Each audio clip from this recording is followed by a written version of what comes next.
बिस्मिल्लाहिर्रहमानिर्रहीम अस्सलाम वालेकुम। आज हम स्टार्ट करने जा रहे हैं इंट्रोडक्शन टू साइकोलॉजी के अंदर चैप्टर नंबर 3 जिसको बायोलॉजिकल बेसिस ऑफ बिहेवियर भी कहते हैं, जिसको ब्रेन एंड बिहेवियर भी कहते हैं, जिसको फिजियोलॉजी भी कहते हैं, जिसको साइकोफिजियोलॉजी भी कहते हैं। ठीक है, यानी कि इसके इसमें बेसिकली इसके डिफरेंट नेम्स हैं। हम इसके अंदर बात कर रहे होते हैं अपनी फिजियोलॉजी की, या आप कह सकते हैं अपने बायोलॉजी की। बायोलॉजी को हमने साइकोलॉजी के साथ जोड़ना होता है, बिहेवियर के साथ जोड़ना होता है। और या आप इस तरह से कह सकते हैं कि वो स्टडी इन दिस चैप्टर वो study the biological basis of behaviour, कि कैसे हमारी ब्रेन और बॉडी जो है ना, वो कैसे किसी भी तरह के, या आप कह सकते हैं किसी भी पर्टिकुलर बिहेवियर को कॉज कर रही होती है, उसमें अपना रोल प्ले कर रही होती है। तो ये हमने देखना है। अच्छा, उसके बाद नोट है यहाँ पर, ताकि वो एथिकल काम हो, अनएथिकल ना हो, कि ये जो नोट्स आपको पढ़ा रहा हूँ मैं, ये एक तो ये कि दो दो मेन बुक्स है ना, उनसे मतलब उनकी हेल्प से ये बनाए गए हैं। ठीक है, उनमें से एक तो है इंट्रोडक्शन टू साइकोलॉजी, जो कि मार्था लेली की है, और दूसरी है हमारे पास psychology themes and variation, 10th edition है वेन वेटन की। तो ये दो बुक्स मेजर हैं, इनसे इनके इनकी हेल्प से या इनकी मदद से ये नोट्स तैयार किए गए। इसके साथ साथ दूसरे कुछ सोर्सेज जैसे गूगल पे डिफरेंट वेबसाइट्स वगैरह हैं, तो उनकी मदद से ना ये बनाए गए हैं, ताकि ये हमारी तरफ से जो है इनको क्रेडिट भी चला जाए और एथिकल भी हो जाए काम। आगे बढ़ते हैं। आप भी कोई अगर इस तरह से कोई काम किया करें तो कोशिश किया करें एथिकल, कोशिश ना किया करें बल्कि लाजमी तौर पर एथिकल ही होना चाहिए। फिर ही अच्छा लगता है काम, फिर ही एक बंदे में वो कहते हैं ना कि कॉन्फिडेंस आता है सही काम करने का, अच्छा काम करने का। चलें जी, स्टार्ट करते हैं। हमारे पास जो हमने बिहेवियर सॉरी चैप्टर स्टार्ट करना बायोलॉजिकल बेसिस ऑफ बिहेवियर। इसके अंदर हमने देखना कि हमारी बायोलॉजी यानी कि हमारी जो बॉडी या ब्रेन है, किस तरह से रोल प्ले करते हैं हमारे ब्रेन के बिहेवियर में या हमारी पर्सनैलिटी में, और कैसे इनकी वजह से हमारा बिहेवियर चेंज हो सकता है, या नया डेवलप हो सकता है, या आप कह सकते हैं कि शेप हो सकता है, कैसे वो देखेंगे। अच्छा, कोई चीज पढ़ने से पहले ना हम एक एक स्टोरी देखते हैं, एक केस स्टडी है हमारे पास, एक केस स्टडी है, उसको देखते हैं।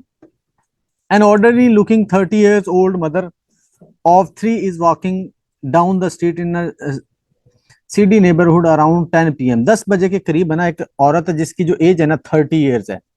ठीक है, वो जा रही थी 10 बजे के करीब, यानी कि रात 10 बजे के करीब। तो उसको ना क्या हुआ, एक जो है आप कह सकते हैं लुटेरा, वो क्या करता है, उसके जो गले पे ना क्या रख देता है, चाकू रख देता है। ठीक है, उसके गले पे चाकू रख देता है। अब वो चाकू रखता है, आमतौर पर क्या होता है ना, कि अगर इस तरह से कोई लुटेरा आपके सामने आ जाए, आपके सामने पिस्टल कर दे, या फिर आप, जी मैं कर दूंगा ये बुक्स आपको ग्रुप में, पहले की भी हुई है लेकिन दोबारा फिर कर दूंगा। अच्छा, आमतौर पर क्या होता है कि जो अगर कोई चाकू हमारे गले पे रख दे, या हमारे सामने कोई पिस्टल निकाले या बंदूक निकाले, तो जाहिर सी बात है हम कांपने लग जाते हैं, डर जाते हैं। और ये नेचुरल है, इसमें ये नहीं है कि कोई बंदा डरपोक है। नेचुरल होता है कि बंदा जब अनयूजुअल सिचुएशन आपके सामने आती है, तो उसमें मैक्सिमम लोग ऐसे ही होते हैं कि वो घबरा जाते हैं या पैनिक कर जाते हैं, या आप कह सकते हैं कि डिफरेंट तरह का उसका बिहेवियर हो सकता है घबराने वाला। आमतौर पर ऐसे होता है, मैक्सिमम लोग ऐसे करते हैं, मेजोरिटी ऐसे करती है। लेकिन जब इसकी गर्दन पे चाकू रखा गया ना इस औरत की, तो उसने कुछ भी रिएक्ट नहीं किया। इस तरह से उसने शो किया जैसे ना उसको कोई फर्क ही नहीं पड़ता। ठीक है। अच्छा, remarkably the women shows no sign of fear, उसने किसी भी तरह का कोई फियर शो नहीं किया जब उसकी गर्दन पे चाकू रखा गया। Her heart rate doesn't quicken, उसका जो मतलब हार्ट बीट भी ज्यादा तेज नहीं हुई। हर ब्रीदिंग डजंट चेंज, उसकी जो सांस लेना है वो भी नॉर्मली चल रहा था। ऐसा होता है ना कि सांस फूल जाता है जब इस तरह की सिचुएशन होती है। शी डजंट गेट नर्वस, और वो नर्वस भी नहीं हुई। ठीक है, ये उसकी कंडीशन थी। हर कंप्लीटली कॉम, वो काम थी कंप्लीटली। ठीक है, और किसी भी तरह का उसका कोई रिस्पॉन्स नहीं था जो अनयूजुअल होता, या आप कह सकते हैं घबराने वाला, to her attacker. So unnerves him that he lets her go meet the woman। अच्छा, अब ये वो कहते हैं जब इस तरह का बिहेवियर उसने शो किया है ना, तो वो जो था ना लुटेरा था या जो चोर था या डाकू था जो भी था, वो समझ नहीं आई उसको क्या करे वो, तो वो उसने उसको छोड़ दिया, जाने दिया, उसने उसको छोड़ दिया। अच्छा, अब इस औरत का जो नाम था ना, चूंकि ये मतलब कि कॉन्फिडेंशियलिटी का मामला होता है, तो उसका नाम SM के तौर पर सामने आया है, यानी कि कंप्लीट नाम नहीं बताया गया। अच्छा, अब हम इसको देखते हैं, इस केस को एनालाइज करते हैं कि ये क्या है बेसिकली। इसके अंदर हमें बायोलॉजिकल बेसिस ऑफ बिहेवियर के अकॉर्डिंग हमें क्या मिल सकता है।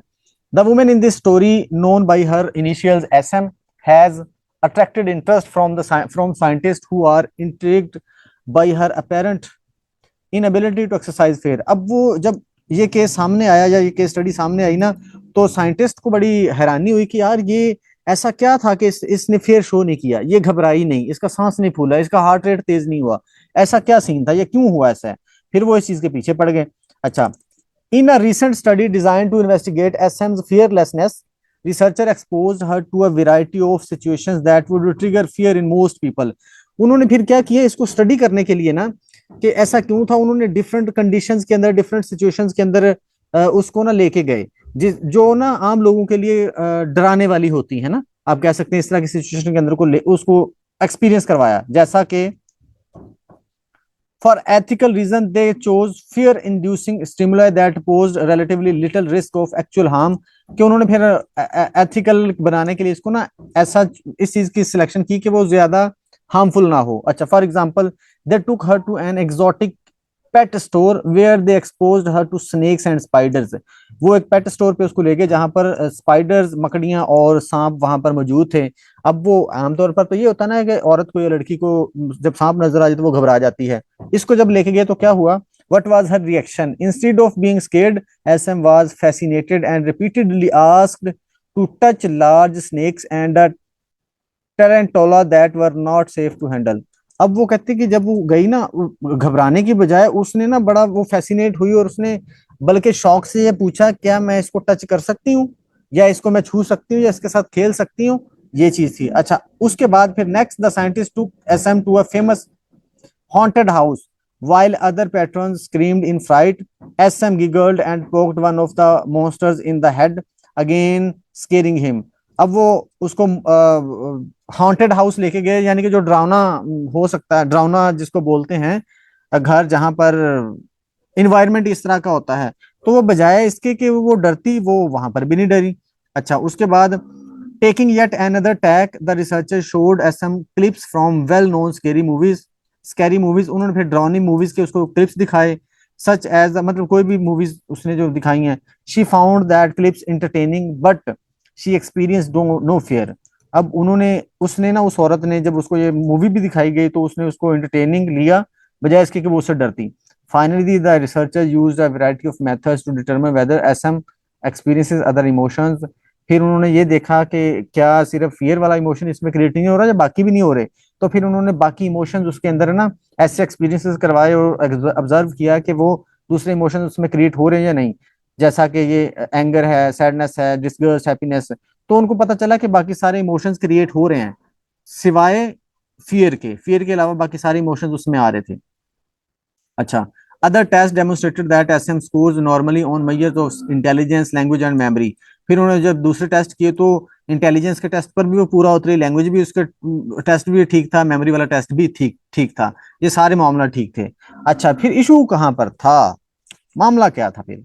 Why is this woman absolutely fearless yet she experiences other emotions। वो कहते हैं कि ऐसा क्यों है कि उसको फियर महसूस नहीं होता, बाकी सारे इमोशंस वो फील कर रही है, ऐसा क्यों है। What would cause such a bizarre exquisitely specific emotional deficit। ऐसा क्यों है कि उसको ये वाला डेफिसिट हो रहा है फियर इमोशन वाला।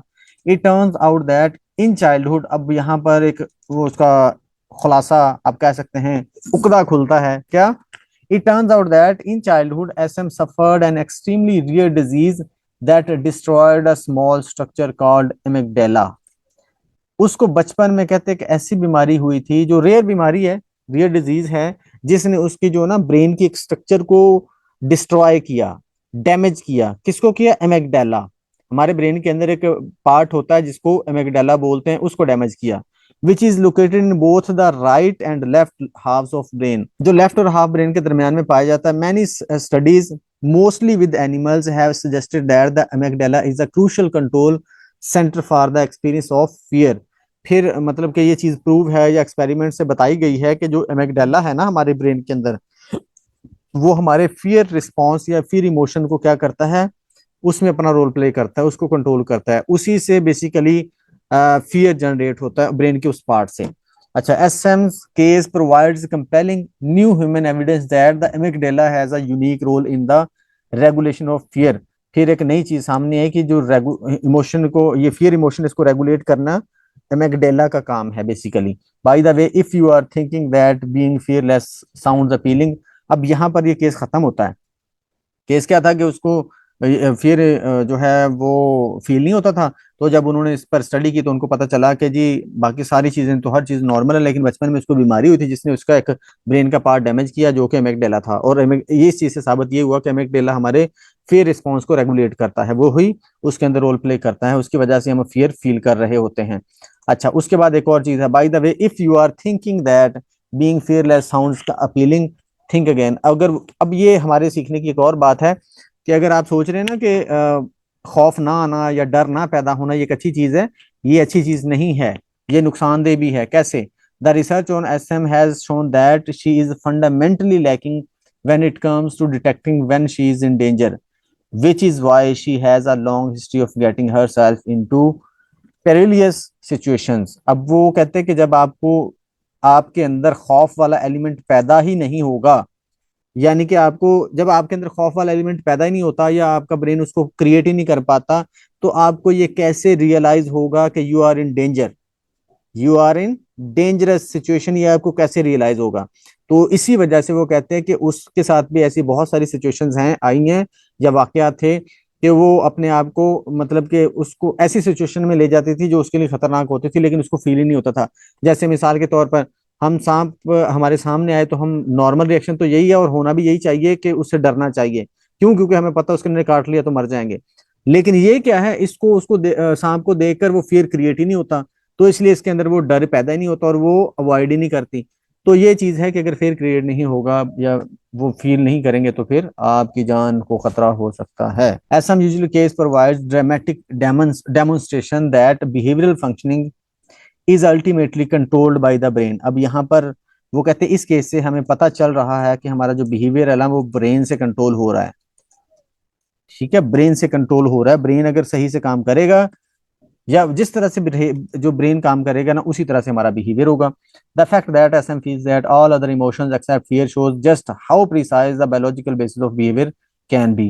अब वो कहते हैं दूसरे तमाम इमोशंस तो वो फील कर रही थी, लेकिन फियर वाला इमोशन वो फील नहीं कर रही थी। इसका मतलब है कि कैसे हमारा ब्रेन, आप कह सकते हैं कि माइनर माइनर सी चीजों को, या आप कह सकते हैं कि कितना पर्टिकुलर हो के चीजों को डील कर रहा होता है हमारा brain.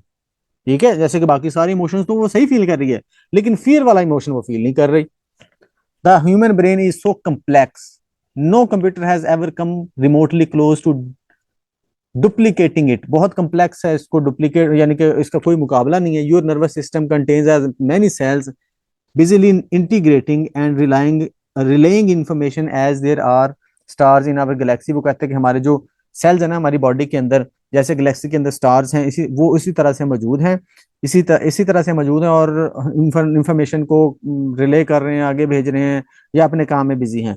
Weather you are scratching your nose or composing an essay, या अपनी मतलब वो कहते हैं कि आप अपनी नोज को स्क्रैच करें, उस पर मतलब कि खारिश करें, या फिर आप एक ऐसे क्या कर रहे हो, कंपोज कर रहे हो। The activity of those cells underlies what you do. ये बेसिकली वही सेल्स आपसे करवा रहे हैं होते हैं, वही सेल्स अपना रोल प्ले कर रहे होते हैं। इसके लिए it is little wonder then that many psychologists have dedicated themselves to explore the biological basis of behavior।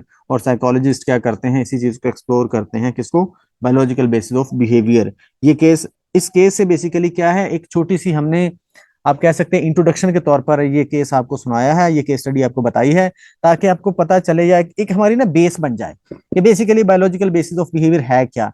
कि हमारी बायोलॉजी का मतलब हमारा ब्रेन, हमारा ब्रेन, हमारी बॉडी, और हमारे जो जेनेटिक एस्पेक्ट है, हमारा जो न्यूरॉन्स हैं, वो कैसे हमारे बिहेवियर को इफेक्ट कर रहे होते हैं या इन्फ्लुएंस कर रहे होते हैं, पॉजिटिवली या नेगेटिवली। अगर तो हमारा जो ब्रेन और बॉडी अच्छे से वर्क करेगा, या आप कह सकते हैं नॉर्मली वर्क करेगा, तो हमारा बिहेवियर भी नॉर्मल होगा। लेकिन अगर हमारी बॉडी या ब्रेन में से, खास तौर पर ब्रेन, अगर ब्रेन में से कोई जरा सा भी पार्ट ब्रेन का डैमेज हुआ, तो वो कहीं ना कहीं किसी ना किसी तरीके से आपके बिहेवियर को, किसी ना किसी बिहेवियर को लाजमी तौर पर इफेक्ट करेगा।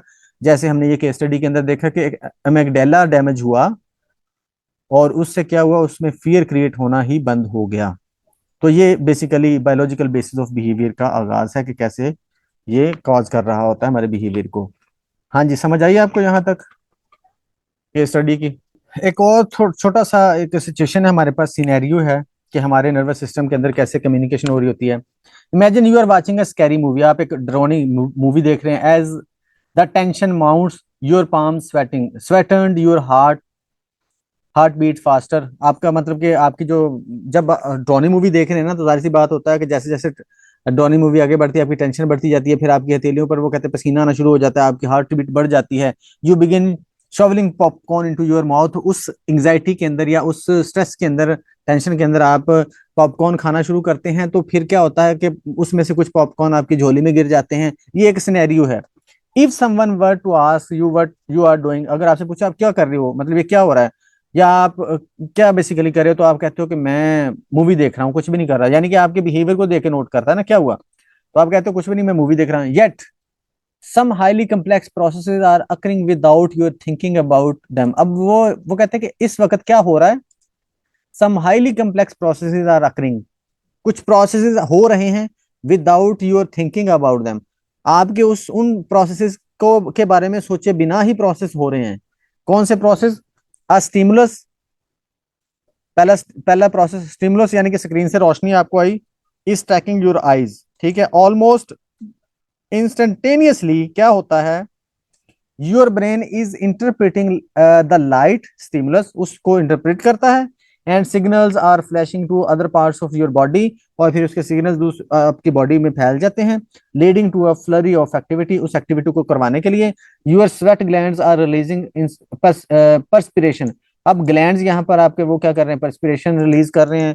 योर यानी कि वो पसीना हो रहा है आपका, पसीना रिलीज कर रहे हैं, जो स्वेट ग्लैंड्स होते हैं। अच्छा, your heart beat is quickening, आपकी हार्ट बीट तेज हो जाती है, ये एक और प्रोसेस हो रहा है। And muscular movements are enabling your hands to find the popcorn, और आपके फिर जो है हाथ भी क्या हो रहे हैं, मसल्स मूव कर रहे हैं, और आपके हाथ फिर हरकत कर रहे हैं, पॉपकॉर्न खा रहे हैं। And more less successfully lift it to your mouth, और उसको आपके मुंह तक ले जाने की कोशिश कर रहे हैं आपके हाथ। ठीक है, अब ये एक सिनेरियो है कि एक जब आप स्कैरी मूवी या आप कहते हैं ड्राउनी मूवी देख रहे हैं ना, फिल्म देख रहे हैं, तो उस वक्त कितने प्रोसेसेस हो रहे हैं।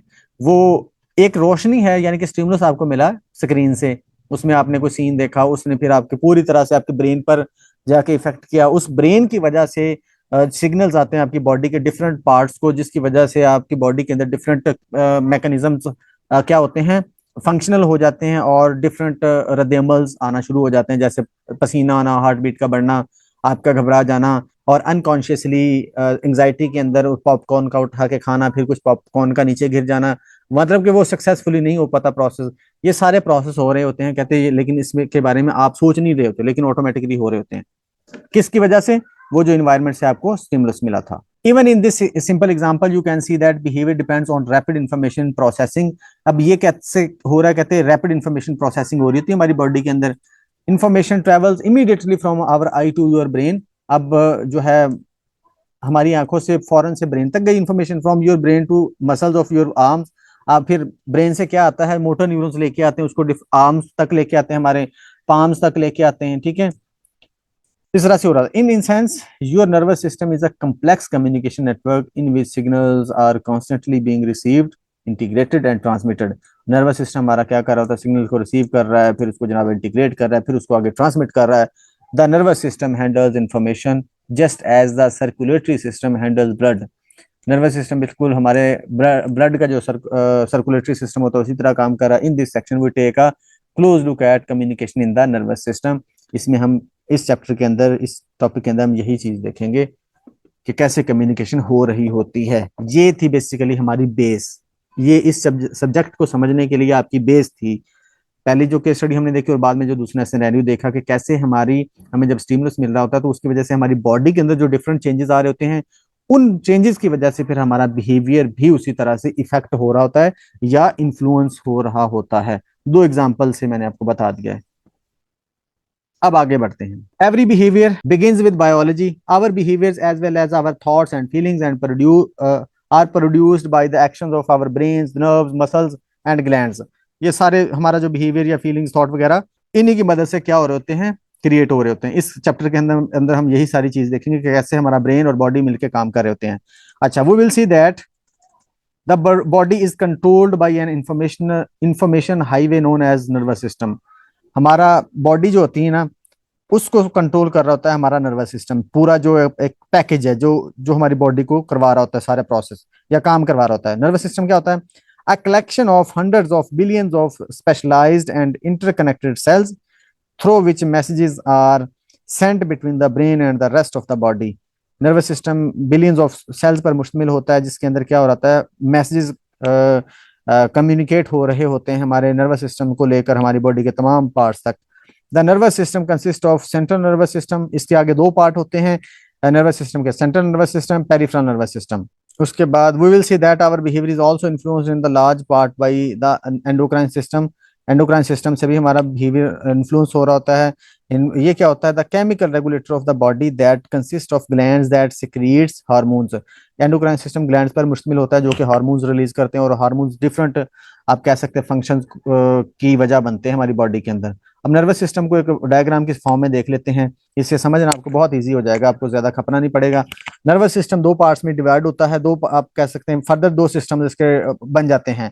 एक तो होता है central nervous system. Central nervous system consist करता है दो चीजों पर, एक आपका ब्रेन, दूसरा आपकी स्पाइनल कोड। ये सेंट्रल नर्वस सिस्टम बस इतना है, ये खत्म हो जाता है। दूसरा जो सिस्टम है ना, जिसको पेरिफेरल नर्वस सिस्टम बोला गया है, वो आगे डिवाइडेड होता है दो सिस्टम्स के अंदर। इसके अंदर मोटर न्यूरॉन्स और सेंसरी न्यूरॉन्स भी आ जाते हैं, और आगे इनको फर्दर डिवाइड किया होता है सोमैटिक नर्वस सिस्टम और autonomic nervous system.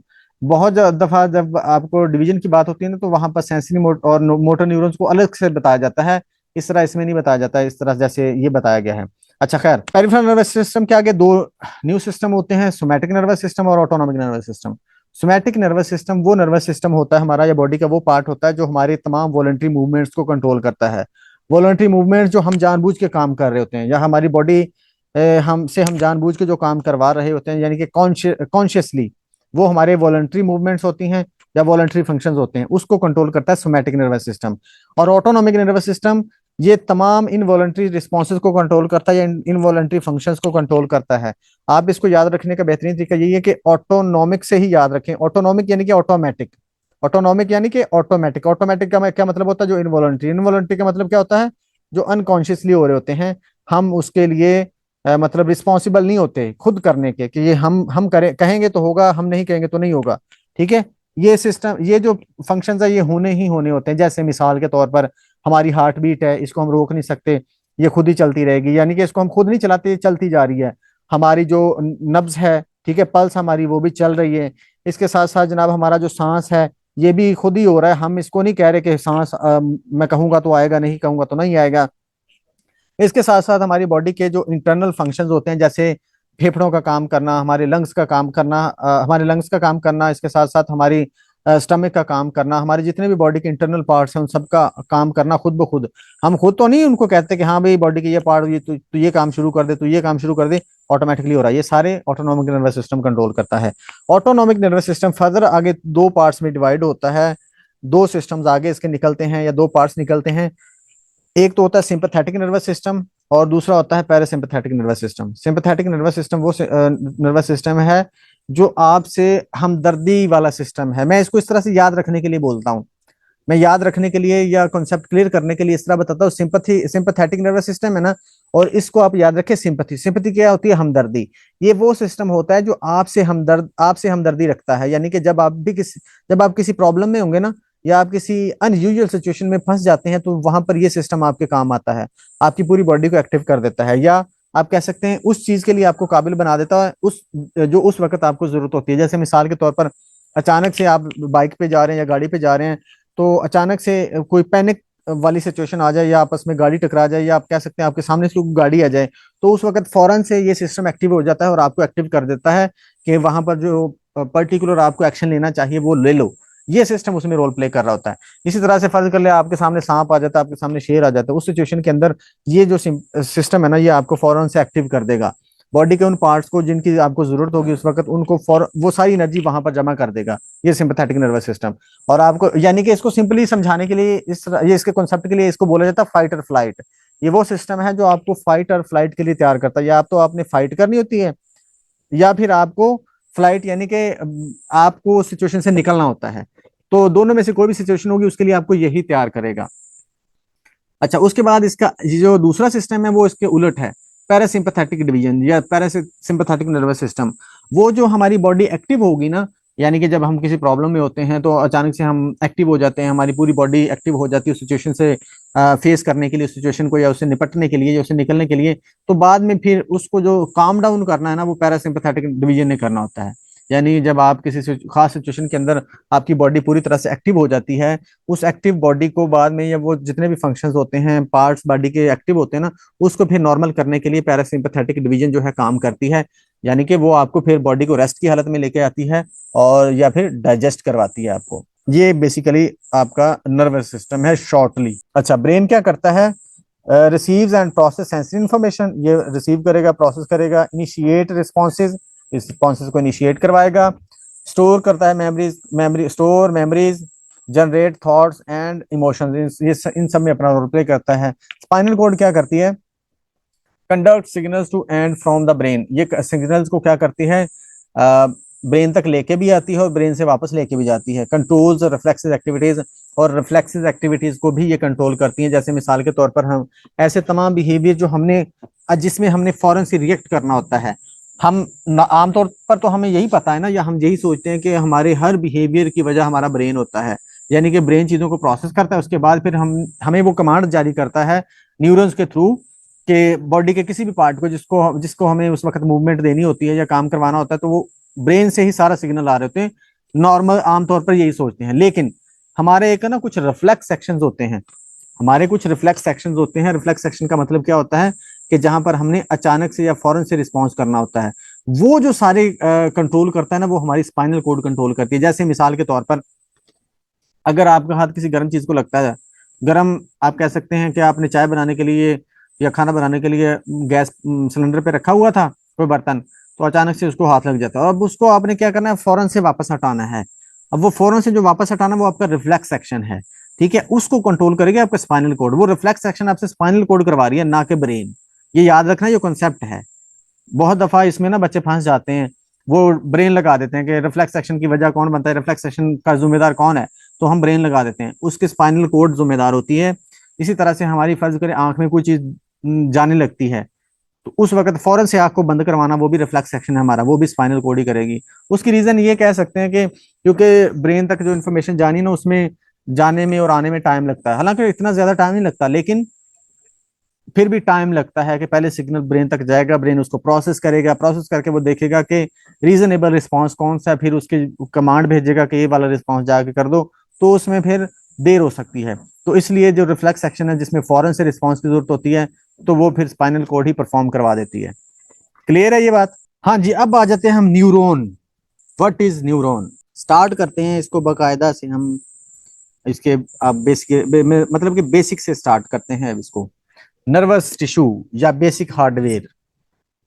Nervous tissue, इसको बेसिक हार्डवेयर भी बोलते हैं। Nervous system is living tissue compose of cells. Cell से मिलकर बनता है आपका nervous system. The cells in the nervous system fall into two major categories. अब ये जो सेल्स है ना, इसकी दो कैटेगरीज होती हैं, यानी कि जो हमारा नर्वस सिस्टम है सेल से मिलकर बनता है। अच्छा, ये जो सेल्स, ये हमारा फंक्शनल और स्ट्रक्चरल यूनिट होता है, यानी कि ये फंक्शन में भी अपना रोल प्ले करता है और स्ट्रक्चर भी करता है, यानी कि नर्वस सिस्टम को बनाता भी है। अच्छा, अब दो पार्ट्स में डिवाइड होता है, या दो टाइप्स के आप कह सकते हैं सेल्स होते हैं हमारे नर्वस सिस्टम के अंदर। एक तो ग्लिया और दूसरा न्यूरॉन्स। ग्लिया ग्लिया को ग्लाइल सेल भी बोलते हैं, और फिर न्यूरॉन्स तो न्यूरॉन ही होते हैं। दो टाइप्स के हमारी बॉडी में सेल्स होते हैं। सबसे पहले हम देखते हैं न्यूरॉन को। न्यूरॉन क्या होता है? Neuron are the individual cells in the nervous system that receive, integrate and transmit information. ये इंफॉर्मेशन को रिसीव करते हैं, इंटीग्रेट करते हैं और ट्रांसमिट करते हैं। न्यूरॉन सेल मतलब ये सेल्स होते हैं नर्वस सिस्टम के अंदर, जिनको न्यूरॉन्स बोलते हैं। नर्वस सिस्टम, ये इंटरेस्टिंग चीज है, इसको याद रखिएगा। Nervous system is composed of approximately 86 billion cells known as neurons. 86 billion cells होते हैं हमारी बॉडी के अंदर जिनको न्यूरॉन्स बोला जाता है ना, आप कह सकते हैं 86 बिलियन न्यूरॉन्स, 86 अरब न्यूरॉन्स होते हैं हमारी बॉडी के अंदर, हमारा जो नर्वस सिस्टम है, एक अंदाजे के मुताबिक। They are the basic links permit communication within the nervous system, और ये कम्युनिकेशन करवाते हैं हमारे नर्वस सिस्टम के अंदर। The vast majority of them communicate only with other neurons. अब यहां पर ये एक इंटरेस्टिंग चीज है, the vast majority of them communicate only with other neurons, कि इसमें ये 86 बिलियन में से जो मेजोरिटी न्यूरॉन्स की है ना, वो एक दूसरे से कम्युनिकेट करते हैं, यानी कि पैगाम दूसरे न्यूरॉन को देंगे, फिर दूसरा न्यूरॉन आगे लेके जाएगा, आपस में कम्युनिकेट करते हैं। हाउएवर, लेकिन a small minority receive signals from outside the nervous system, उनमें से कुछ थोड़ी सी एक माइनॉरिटी है जो क्या करती है, वो सेंसरी न्यूरॉन्स हैं बेसिकली, जो इन्वायरमेंट से स्टिमुलस को क्या करते हैं, स्टिमुलस का मैसेज रिसीव करते हैं और carry messages from the nervous system to the muscles that move the body. अब उनमें से कुछ न्यूरॉन्स ऐसे हैं जो मतलब कि जिसको सेंसरी न्यूरॉन्स बोला जाता है, जो इन्वायरमेंट से स्टिमुलस को लेते हैं और उसको ब्रेन तक पहुंचाते हैं, और फिर कुछ इनमें से न्यूरॉन ऐसे हैं जो ब्रेन से इंफॉर्मेशन लेंगे और वो उसको फिर मसल्स तक लेके आएंगे, यानी कि मसल्स तक लाने की वजह बनते हैं। ठीक है, बाकी जो मेजोरिटी ऑफ न्यूरॉन्स है ना, वो कहते हैं वो आपस में कम्युनिकेशन कर रहे होते हैं। इनमें से कुछ है जो सेंसरी होते हैं, कुछ और मोटर न्यूरॉन्स होते हैं, यानी कि कुछ इन्वायरमेंट से लेकर जाते हैं ब्रेन तक, और कुछ ब्रेन से लेकर आते हैं हमारी मसल्स तक या बॉडी तक। अच्छा, a highly simplified drawing of two typical neuron is shown in figure. Neuron की फिगर हमारे पास मौजूद है। इसमें अब ये हमारे पास न्यूरॉन की फिगर है, इसके अंदर डिफरेंट पार्ट्स हैं।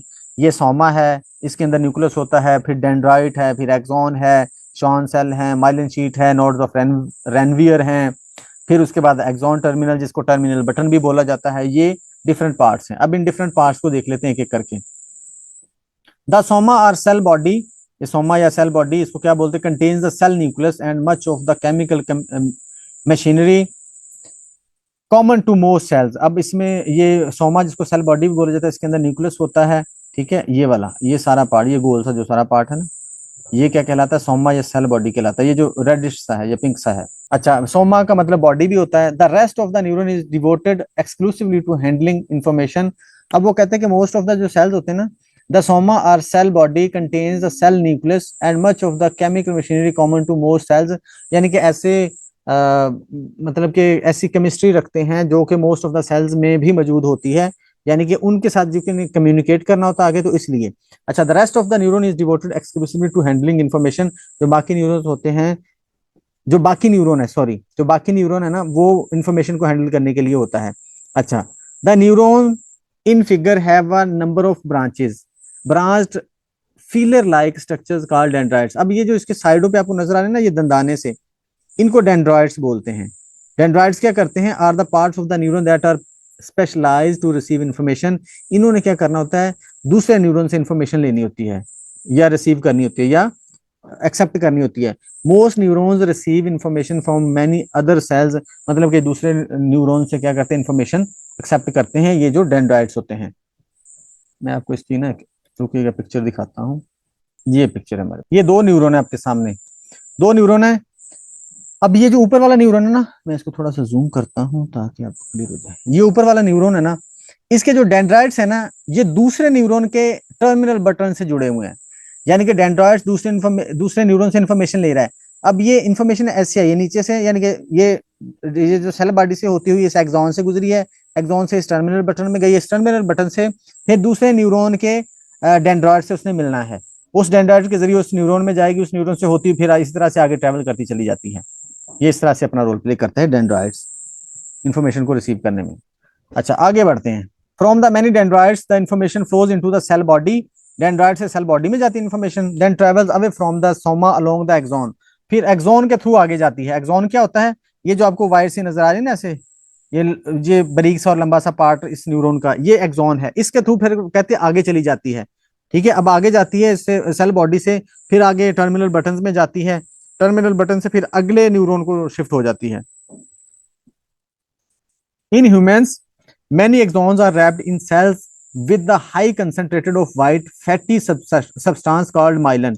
अब ये जो आपको नजर आ रहा है ना, ये न्यूरॉन, इस न्यूरॉन के जो एक्सॉन है ना, इसके आपको आपको ये आप कह सकते हैं येलो से नजर आ रहा होगा पार्ट।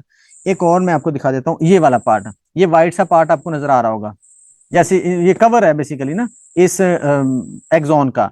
अब ये जो व्हाइट सा आपको नजर आ रहा है ना मटेरियल, ये माइलिन शीट है। माइलिन शीट का काम क्या होता है? एक्सॉन को सेव करना, एक्सॉन को सेव करना ताकि कम्युनिकेशन बेहतर तौर पर हो सके और आसपास से वो डैमेज भी ना हो।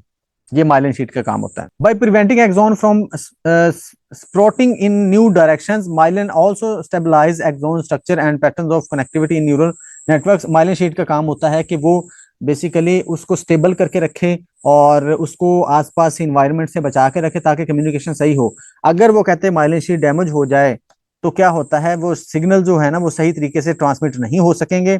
The loss of muscles control seen with the disease multiple sclerosis is due to the degeneration of myelin sheath. वो कहते हैं जब मल्टीपल सेक्लरोसिस होता है ना, ये वाली जब डिजीज होती है किसी को, तो उसकी वजह माइलिन शीट का डैमेज होना ही होता है। जब माइलिन शीट डैमेज होती है तो वो कम्युनिकेशन सही से नहीं हो पाती, तो वो फिर मल्टीपल सेक्लरोसिस हो सकता है। That said not all axons are myelinated, among those that are the myelin sheets can be distributed in a variety of ways. In some axons, segments that have myelin sheets may be interspersed with long segments that are unmyelinated। मतलब कि कुछ इसमें वो कहता है कि कुछ part ऐसे होते हैं जो माइलिनेटेड होते हैं, कुछ माइलिनेटेड नहीं होते। अब उनमें से हम देख लेते हैं आगे।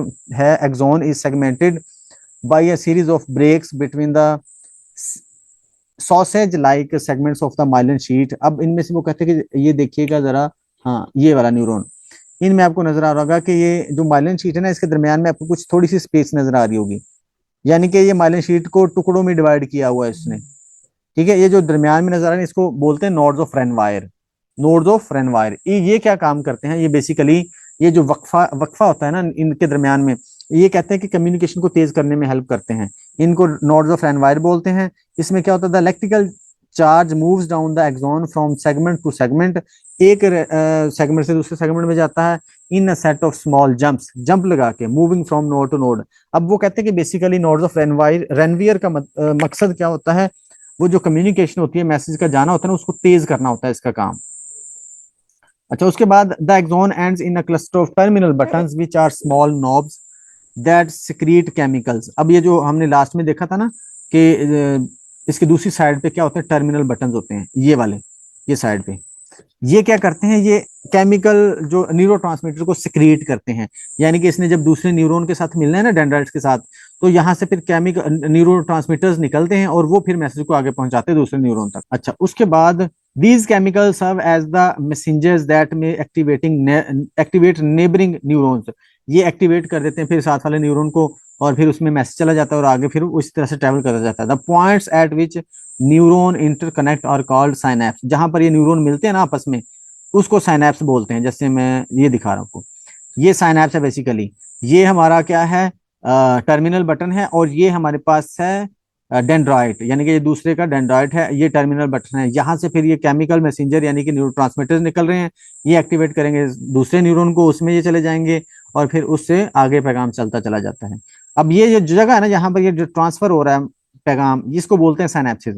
और ये जो गैप होता है, एक और चीज कि जब ये आपस में मिलते हैं ना, तो ये इनमें थोड़ा सा गैप होता है, ये बिल्कुल आपस में जुड़ नहीं जाते, थोड़ा सा गैप होता है, फिर वहां से रिलीज होकर न्यूरोट्रांसमीटर उछल के दूसरी साइड पे आते हैं।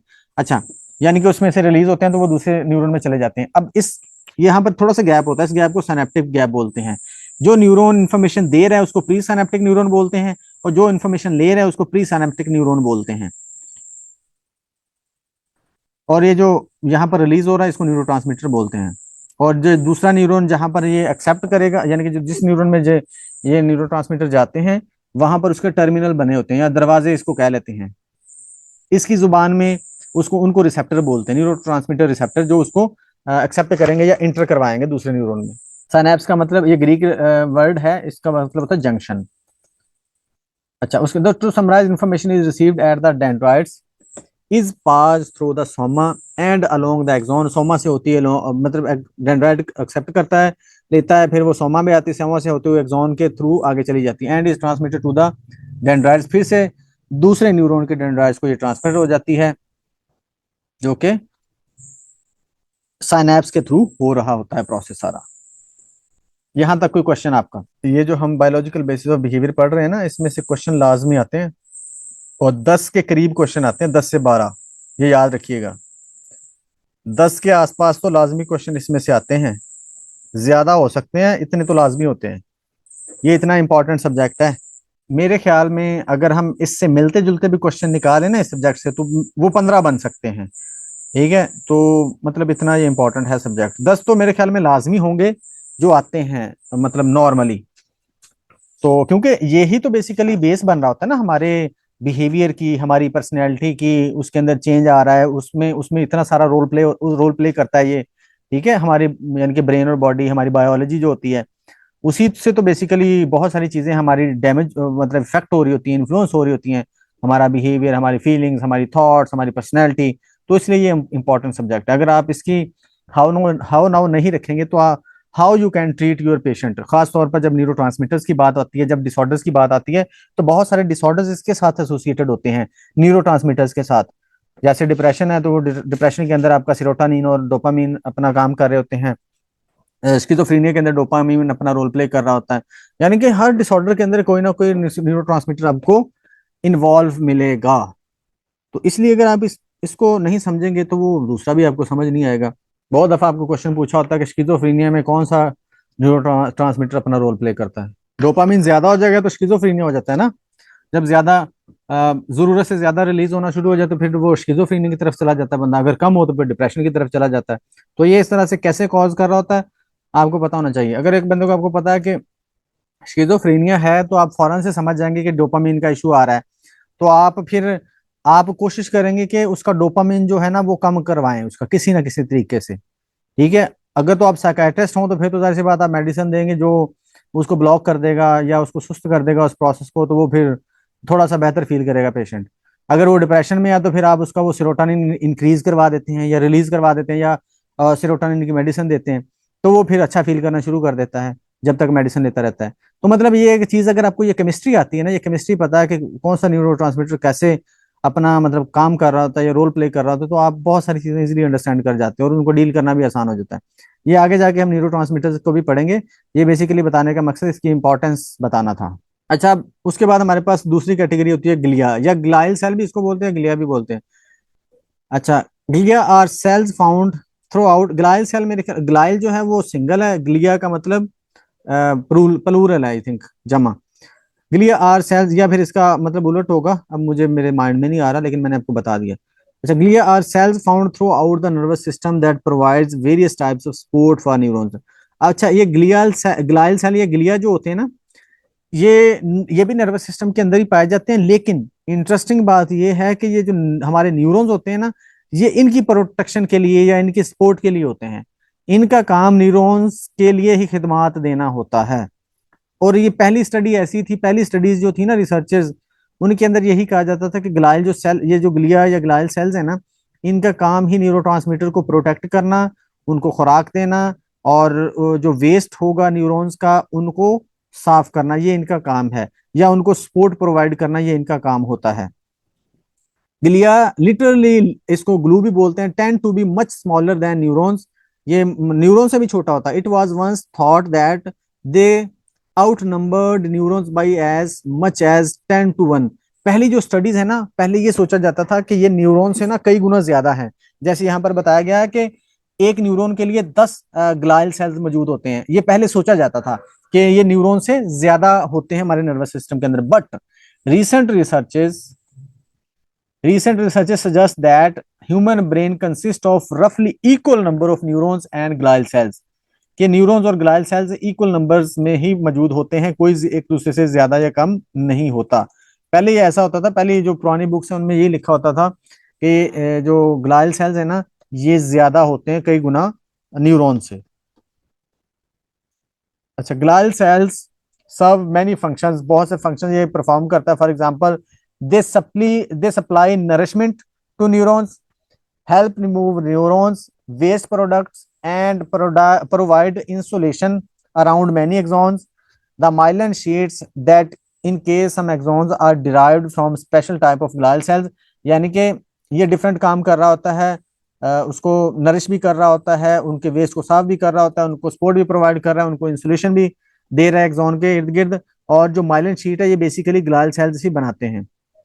कहा जाता है कि ग्लाइल सेल से ही माइलिन शीट बनती है। Glia also play a complicated role in the development of the nervous system in the human embryo. Human embryo के अंदर नर्वस सिस्टम को डेवलप करने में भी अपना अहम रोल प्ले करता है ये glial cell.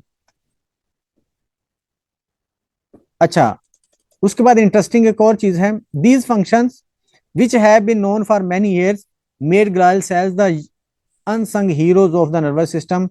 Until recently it was thought that the glamorous work in the nervous system, पहले कहा जाता था कि जो ना असल जो काम है ना या ज्यादा मेजर जो काम है वो न्यूरॉन्स करते हैं।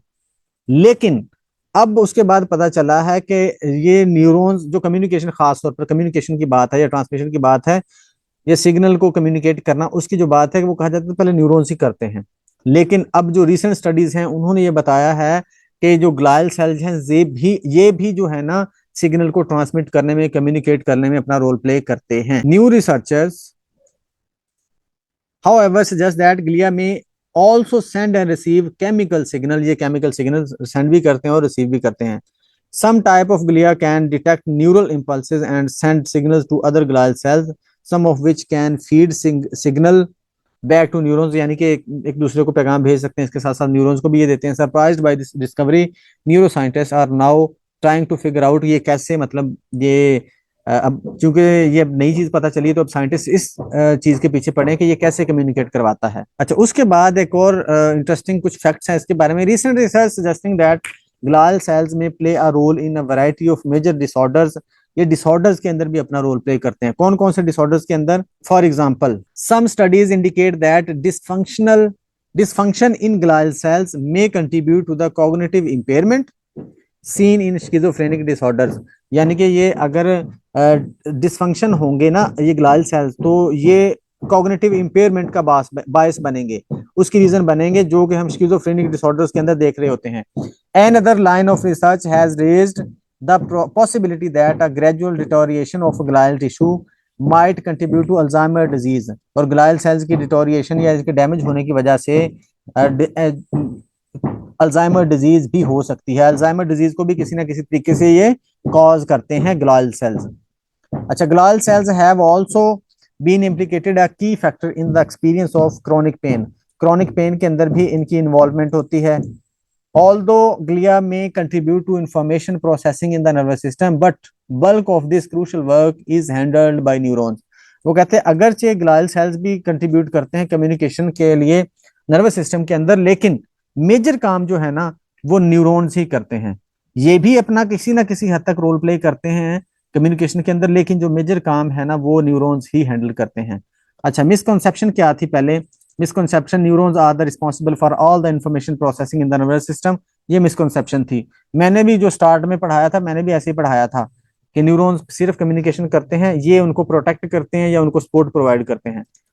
अच्छा, अनटिल रिसेंटली अब न्यू स्टडी है, it was thought that the transmission and integration of information signals was the exclusively role of the neurons. However, new research has demonstrated that glial cells also play an important role in the information processing. ये भी जो है glial cell भी information processing के अंदर अपना role play करते हैं। जो न्यू स्टडीज हैं उन्होंने इस चीज को वाजे किया है। जी, ये था हमारा आज का लेक्चर। यहां तक कोई क्वेश्चन है तो यू कैन आस्क।